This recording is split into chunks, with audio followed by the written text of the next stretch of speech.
standards. You said like you can sue a mechanic, but you can't sue like a tattooist. You are in that association and you go to those meetings. So what's the plan? There will What's be, going on? Yeah, right now we have two laws in Denmark, so it's only 3 lines regarding scenable tattoos and regarding age. But from July we will have 43 pages with rules and guidelines, and there will also be what do you call it? You have to register as a tattoo place. But you have until 2020, I think, to actually do that.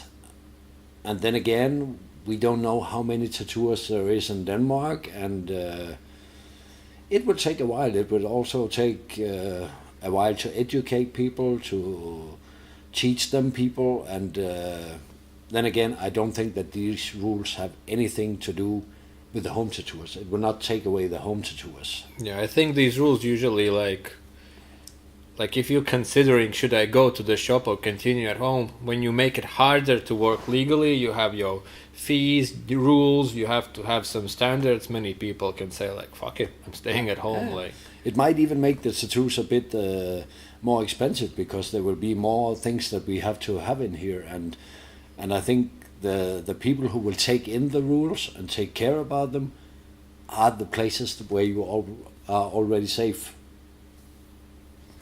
So the change will probably not be so big.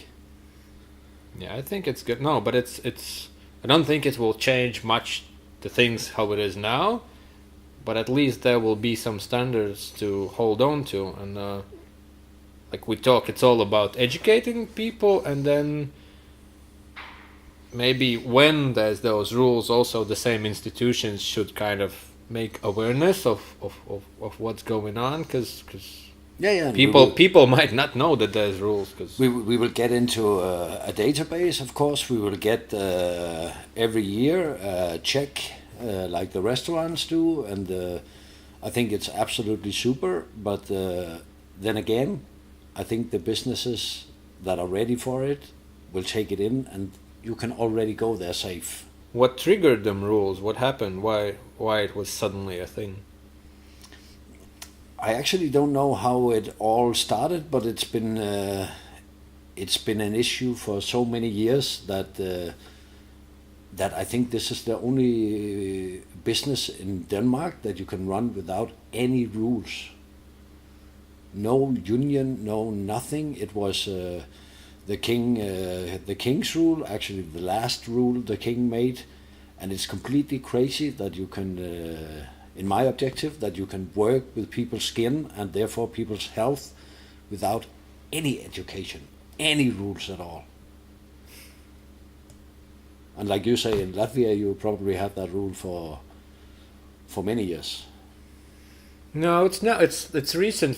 There was some rule, but it was like related, kind of like a beauty place. So hairdresser and tattooist was the same, but I think since beginning of 2017, there's like you have to take some sort of course and you have to know some standards and all that.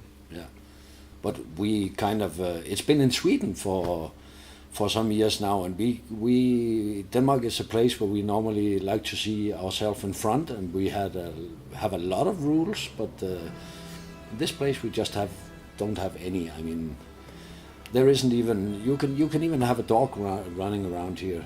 And I mean, if you are having a clothes shop, it's probably quite fun with a shop dog. But if you go to a dentist or your doctor and you see a dog running around, you would probably say, what the fuck is going on?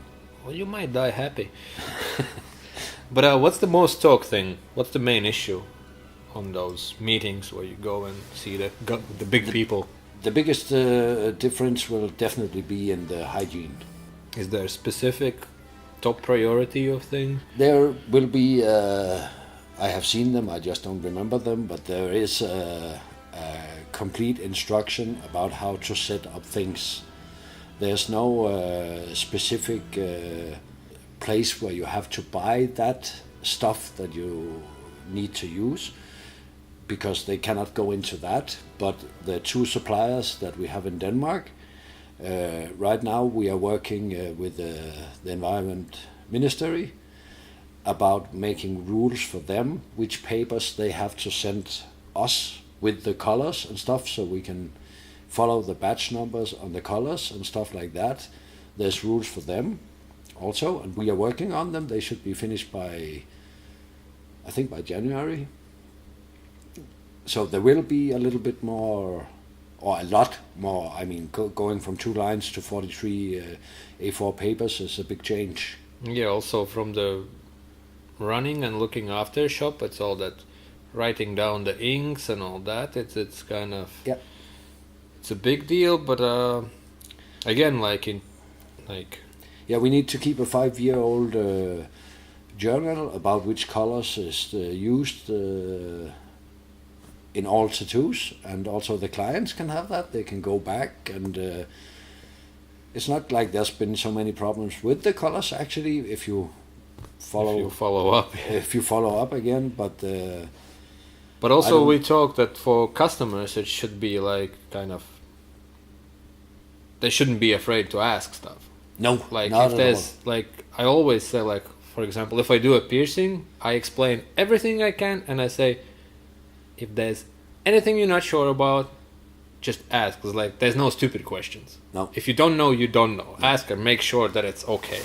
So it's the same for people. Like Yeah, that's again a funny thing. I don't know if people are afraid of tattooers or if it's the old rumors about back in the old days. Because if you go to a doctor or the pharmacy or something and get medicine who goes into your body, most people will read about it, or they will ask. If you go to the pharmacy, they will even ask you, do you know how to take these pills? Did you take them before? But people are afraid to ask the tattooer, what are you putting into my body? I know I ask for a tattoo, but can you be more specific? What are you putting into my tattoo? What's in that bottle? What are you cleaning with? Don't be afraid to ask.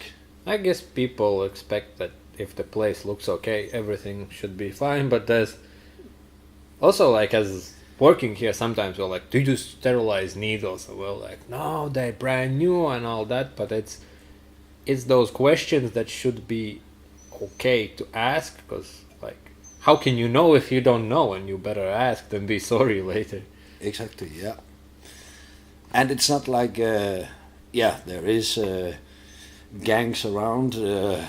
I know better than a lot of other people, because we have this episode in Odense for almost a year ago.